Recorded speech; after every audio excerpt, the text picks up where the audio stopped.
Control window. Stop recording checkbox checked. Hello and welcome along to another tutorial video in my flight simulation tutorial series, which I am updating to reflect the software which I use at the moment. Now, as you may know if you watch the channel, I've recently, for a good few months now, been using a piece of software called FS Tramp to fly. And FS Tramp flies the aircraft very well once you're in the air and pretty much up to the arrival runway, but there are two stages of flight that it doesn't handle. The first is takeoff. You have to handle takeoff yourself, and as soon as you get in the air, Tramp will take over. And landing, it will take you right up to the runway, but the actual putting the plane down on the runway, Tramp will not handle. It will disconnect the autopilot and you have to land the aircraft yourself. Now, if you've used FSX Pilot or you've never used the sim before, that could be difficult, so I will try and explain the way I do it. There are variations on this, different people do it in different ways, but here are some tips that hopefully should help you get used to that. So let's start with takeoff. So you've loaded up your aircraft, you've got your flight plan, as will be demonstrated in a previous tutorial. You've loaded it into Tramp, you've set up all your, you've put a SID in, you've put a runway in, you've made sure you've got your star in for your arrival with the approach. If you've used SimBrief, for example, you've made sure all that's correct. So what do you need to do? Well, first obviously you need to make sure you're at the runway. You can do that by going into the Sims airport menu, or you can do that by going into Tramp's routing tree view and going to the skip to here function, which you'll probably see in a previous Tramp tutorial. And once you're on the runway, the next thing to do is hit Control F11, which will select the fly plan checkbox and the autopilot checkbox in Tramp. So Tramp will essentially be ready to go. Then you want to make sure that your flaps are set correctly. Now this can be a little bit difficult because there's no way for us to actually know exactly what the flap setting should be. There's no calculators that we can really use, but the best way sometimes is to Google for the normal flap setting. So for example, the normal flap setting for a 737 is usually flaps 5 or flaps 10. Now of course flaps 5 and flaps 10 are the positions in degrees. The flaps keys, as you'll probably know in the sim, so you're going to want to hit F7 basically to put the flaps out. So it's a bit of guesswork and a bit of getting to know your aircraft. The more you fly an aircraft, the more you'll know how much flap you need. I would say you probably want at least twice to hit F7, possibly more. Remember, you need to take into account what airport you're departing out of. If it's a small airport with small runways, you're probably going to need more flap to help get you off the ground quicker. So you really need to think about that. So Tramp's set up, your flaps are set. Obviously you will have done your fuel and payload as well, so you're not going to be too heavy. Now you need to set trim for takeoff. Marshall is on Team Talk. If you're departing out of Talk. Mexico City as well, then you might well end up facing a few issues, because obviously it's high elevation. Yeah, high elevation at places like Mexico City is something to consider. Just try and get some info perhaps on the airport you're heading out of, as to runway length, like Marshall said, elevation, the aircraft may need more power, things like that are going to have an effect. And obviously the heavier you are, if you're on a long flight and you've got lots of fuel, you're probably going to need more flap as well. So yeah, the trim is kind of the same ball game. The bigger the aircraft, I found, the more trim you need. So you want to put NVDA into sleep mode while you do trim. You don't have to, but otherwise it's probably going to read out blanks because it doesn't recognize your input. So put it into sleep mode, and you're going to want to hit numpad 1. Now the important thing is to make sure that num lock is off when you're doing this, and that will be important for landing. So before you do anything with this, please make sure your num lock is off, otherwise you'll have issues. So you're going to want to set your trim. Like I say, it depends how big the aircraft is to how much you want to do it, and again how quickly you need to get off the ground as to the runway length. So each time you hit numpad 1 once, your trim will increase by 0.1. So if you hit it 10 times, you'll have a trim up of 1 degree. I usually find in things like, say, a 737 and an A320, you probably need between 1 and 2 degrees of trim. Maybe if you're in something like a heavy 747, etc., you might need even more. Experiment, play around with it, and find the best settings for you.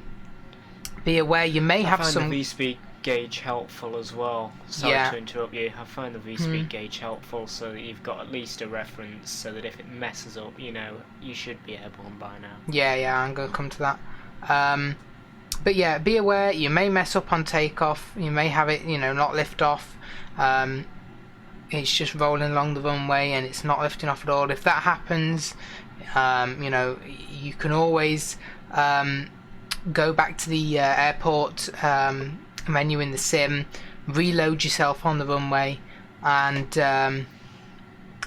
your flight plan will still be in tramp. Your engines will probably be started, so you can have another go, because you sometimes have to just find the best settings for your aircraft. And as Marshall was saying, there is a V-speed gauge, which I'll put a link to in the description, which actually adds the V1 and rotate speeds and V2 speeds into the cockpit. There will be an audio call out. It'll automatically calculate when those speeds should be, and then put them into the aircraft.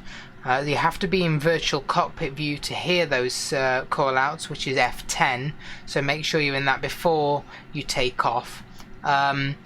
And do be aware that the V speeds, because we use Tramp, may not be absolutely correct. Sometimes you might hear V2, which obviously means you've lifted off, and it might take a few more seconds for your plane to actually fully lift off the ground. But it just gives you a reference. If you hear V2 and you're still rolling along the runway for a good few seconds afterwards and nothing is happening, then you can probably assume that maybe you've not put enough flap out or you've not trimmed it enough. Right, so that's pretty much takeoff. You'll hopefully know when you've got airborne, because you won't hear the rolling sound, and you can... Accu feel is also helpful. Yeah, if you do have accu feel, then that's helpful. It's very much dependent on the sound pack, how much rolling there'll be in it. But accu feel, yeah, will add more rolling for the takeoff. So anyway, and it has some good sound, so I recommend getting that. But anyway, so you've lifted off. Obviously you're going to want to bring the gear up as soon as you've lifted off. Now, bringing the flaps up is always an interesting one. It's kind of up to you. You can hit F5 and bring them straight up and be done with it. You can hit F6 and bring them up slowly, hit it once, you know, and then wait to gain a bit more altitude, then bring them up again. That's absolutely fine. Just be aware, if you are in a very heavy aircraft, you don't want to miscalculate the flaps and be bringing them up too slow, because then you do risk stalling.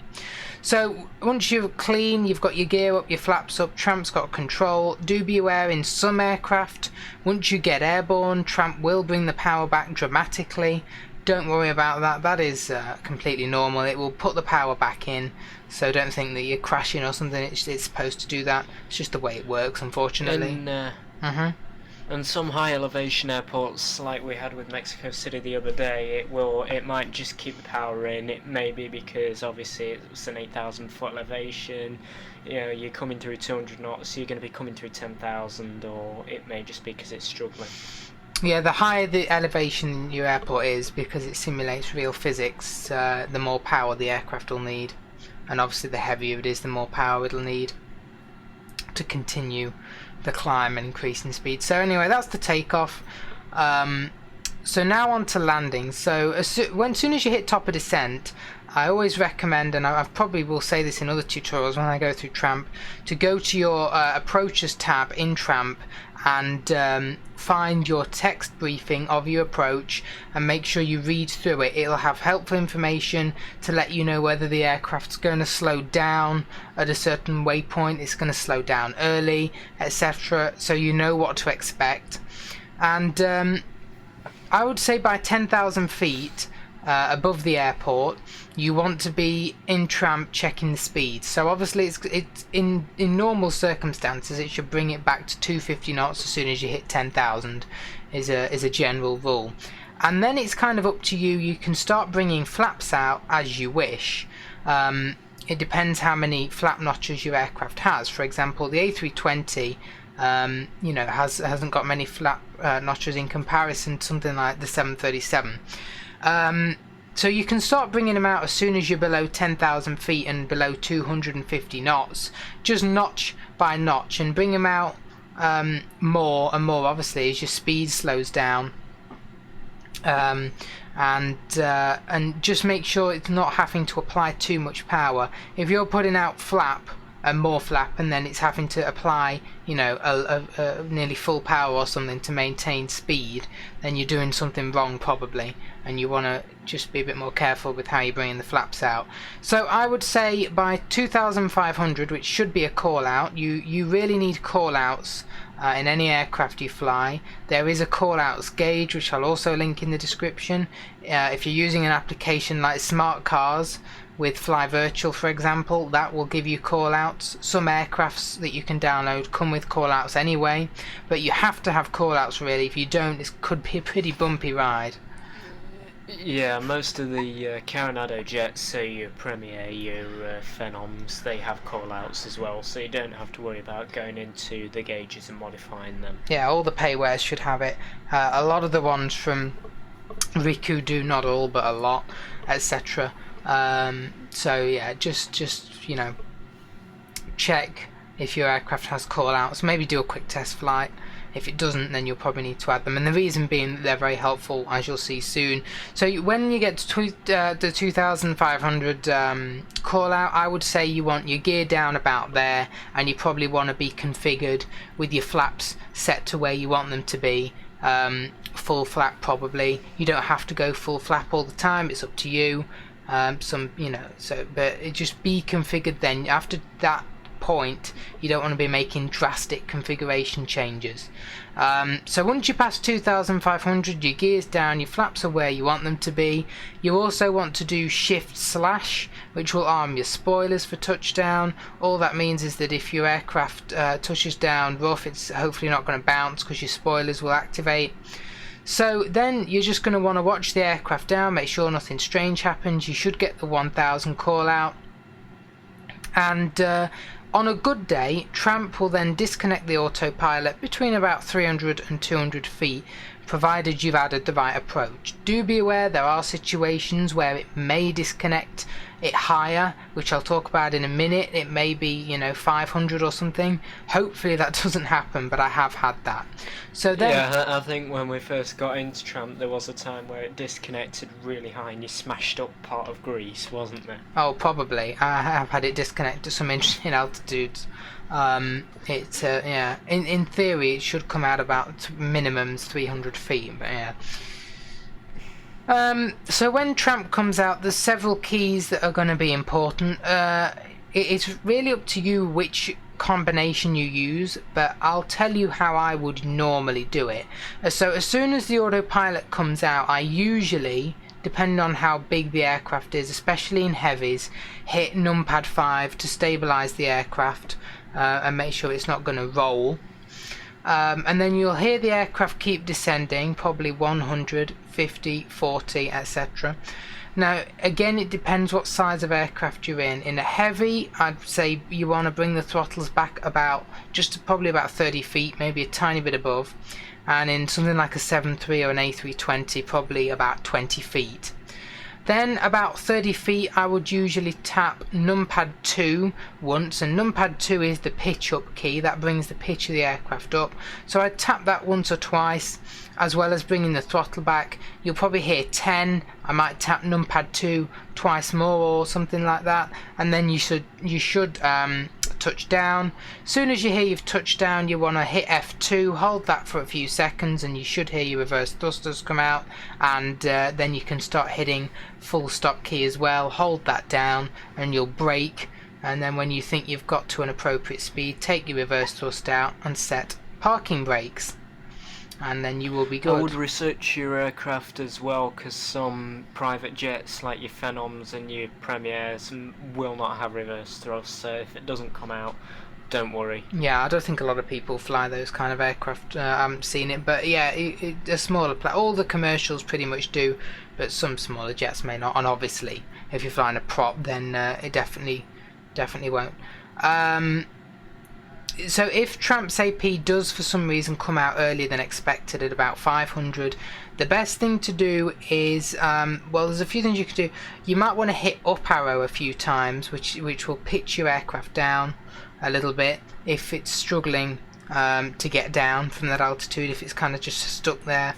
You might want to hit that just to push your aircraft down a little bit, but hopefully that's not going to happen. Now, as I said, there's a few things you can do. I hit numpad 2 to bring my pitch up, as I said, at about 20 feet or so. Some people hit numpad 1, which is the trim. If you remember from takeoff, that brings your trim up. The difference between trim and pitch, the pitch key is as if you actually, it operates the elevator, so that's like pulling on the yoke or the side stick of the aircraft. The trim, they don't usually use trim to flare on landing, but it may work better for you. Try it, see what you think on flights. You can use numpad 1 and then use numpad 2. Obviously you still got to bring your throttle back, pretty much the same thing. So give that all a go.